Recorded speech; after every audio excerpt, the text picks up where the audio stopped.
harmonis, alhamdulillah gitu. Itu sih yang aku lihat, apalagi dari sosok Bilar juga seperti itu.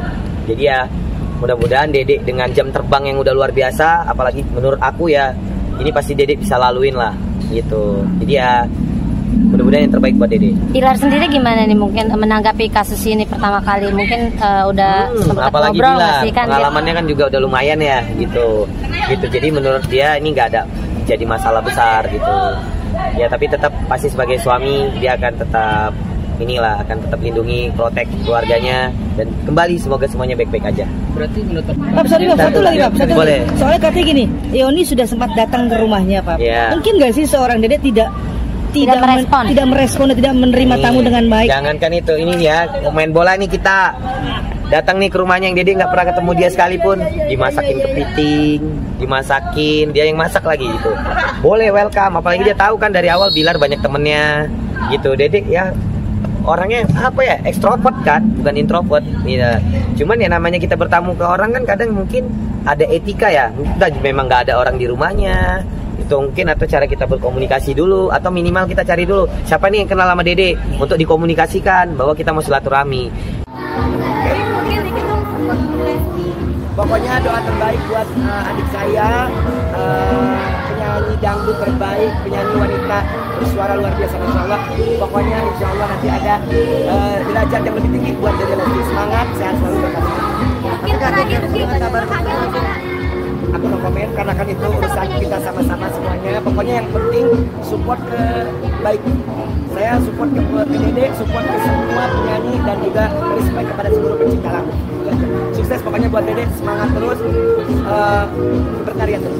Tapi dari pihak kemarin bulan Insya Allah katanya ada pertemuan keluarga buat ngomongin nikah, itu benar nggak? Nah doain ya teman-teman ya Allah, mudah-mudahan seperti yang aku bilang. Saya kalau ngomongin nikah saya seneng banget. Doain mudah-mudahan. Aku sangat berharap sekali paling telat tahun depan aku sudah menikah. kalau undang-undang musik itu, undang-undang hak cipta itu dalam-dalamnya itu kan gue nggak tahu tuh gimana ceritanya gitu. Gue malas baca juga, tapi nanti gue baca. Jadi intinya gini aja sih, kalau memang gue herannya gini, apabila laporan kepolisian kronologisnya sudah keluar di surat tanda lapor, berarti polisi sudah melihat 2 alat bukti dan 2 saksi, tapi nanti pembuktian lebih dalamnya itu ada di pengadilan. Nah, terus kalau misalnya Lesti nanti terbukti bersalah, ya udah, Lesti kayak Agnes Monica, dia bayar, Agnesnya kemarin 1,5 ya, M ya, dia bayar atau di penjara atau dapat hukuman gitu. Tapi kalau misalnya dia tidak terbukti bersalah, nah si Lesti bisa lapor balik dengan ancaman pelaporan palsu. Itu ancaman hukumannya 4-6 tahun. Karena ada teman gue, selebgram, dia terkena laporan palsu dari penjara. Ini orang yang ngotot sama Lesti Gen. Silahkan main ke akunnya ya. Sing balik, nyanyi itu sing balik. Hanya satu keyakinanku.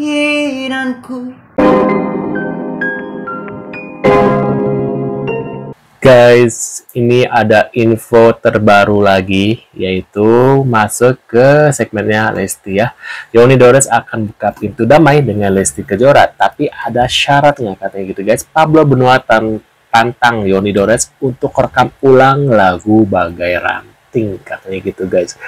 Waduh, kita lihat beritanya seperti apa ya. Dan ada juga dari Pepi ya, yang sudah dihujat oleh para netizen ya, terkait kalau nggak ada lagu dari Yoni Dores ini mungkin nggak akan bisa menang katanya guys. Dan kita lihat beritanya seperti saya tantang besok Yoni Dores buat lagu itu direkam ulang, yang nyanyikan Yoni Dores sendiri. Coba saya mau tahu ada nggak yang mengundang Yoni Dores untuk di acara-acara nikahan atau mungkin acara dangdutan kampung deh. Saya mau lihat ada nggak yang mau undang Yoni Dores. Nah, itu poinnya. Mungkin orang ngelihatnya kayak yang enak. Terancam hukuman 10 tahun di penjara dan denda 4 miliar. Padahal banyak yang tidak melihat perjuangan Lesti. Dia jadi Lesti gitu. Dikasih ini, dikasih wadah ini. Tapi semua butuh proses ya untuk mencapai seperti Lesti itu ya, banyak prosesnya. Mereka nggak ngelihat proses Dede. Sampai saya ikhlas kalau memang ada Nih, ya, panik nggak tuh katanya guys? Bisa teman netizen dibilang saya meres, saya apa, saya ikhlas semua buat dia. Karena memang dia nggak seperti itu. Dan saya pikir juga kan Allah maha segalanya. Kita memang nggak ada hal yang negatif kok ke Lesti juga, mohon maaf. Nggak ada hal yang ingin Lesti di penjara Pak sama sekali ya. Pak Yoni itu hanya ingin ketemu. Setelah ketemu mau bertanya, Mbak Lesti ini bisa nyanyi lagu ini dari siapa yang suruh, dan gimana kronologi. Dan kalau memang ternyata Mbak Elka itu bilang, oh nggak tahu tuh Pak, gini. Kalau begitu kan kita bisa menelusuri akun-akun tersebut, minta pertolongan oleh Polda. Makanya kenapa adanya LP, agar kita meminta tolong pun pasti akan ditolong sama pihak Polda. Karena polisi kan itu ada bagian cybernya yang bisa menganalisa ya kan. Kalau memang bukan Mbak Lesti ya gitu, kan sama-sama yuk gitu. Saya tadi menelpon Bung Yoni Nah, Dores. pihak LMK mengungkap sudah berkomunikasi dengan Yoni Dores terkait kasus. Kita mendengar langsung, Bang Yoni itu orangnya baik sekali, dan justru dia berupaya untuk mau menanyakan beberapa kali menurut informasi dari Bung Doni. Jadi yang saya sampaikan ini sifatnya informatoris.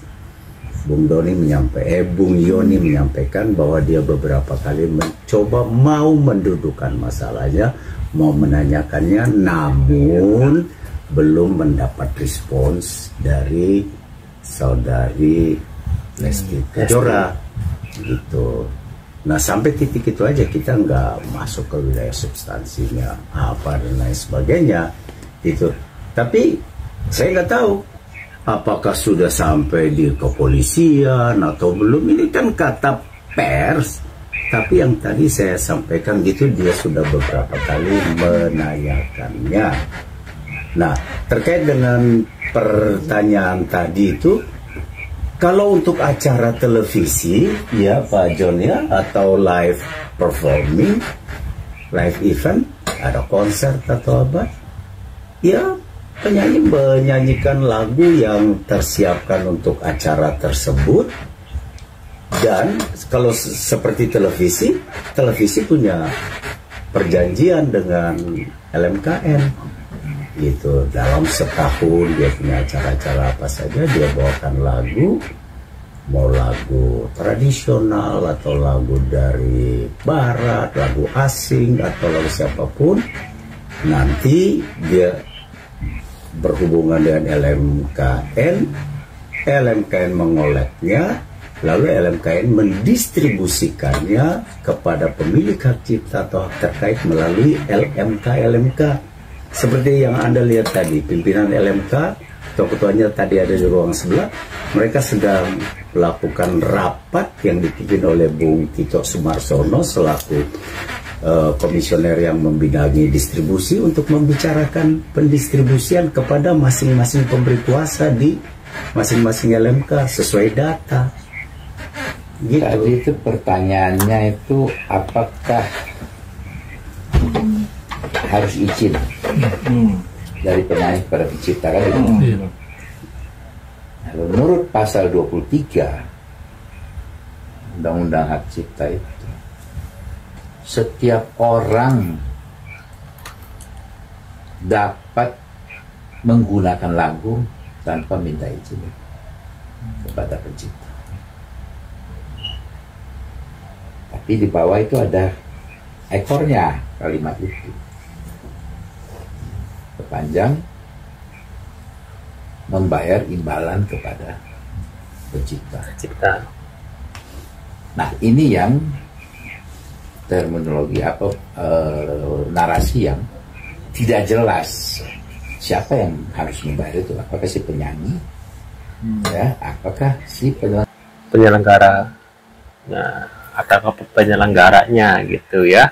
Kalau dari kasusnya yang waktu Agnes kan, Agnes bilang harusnya yang membayar royalti adalah dari pihak ini ya, penyelenggara, karena kan itu sudah hitung-hitungan ya, mungkin buat artisnya berapa, buat pencipta lagunya berapa, buat acaranya, tempatnya berapa, itu yang buat penyelenggara ya, hitung-hitungan. Nah itu kan nanti ditotalin, harusnya seperti itu mungkin ya.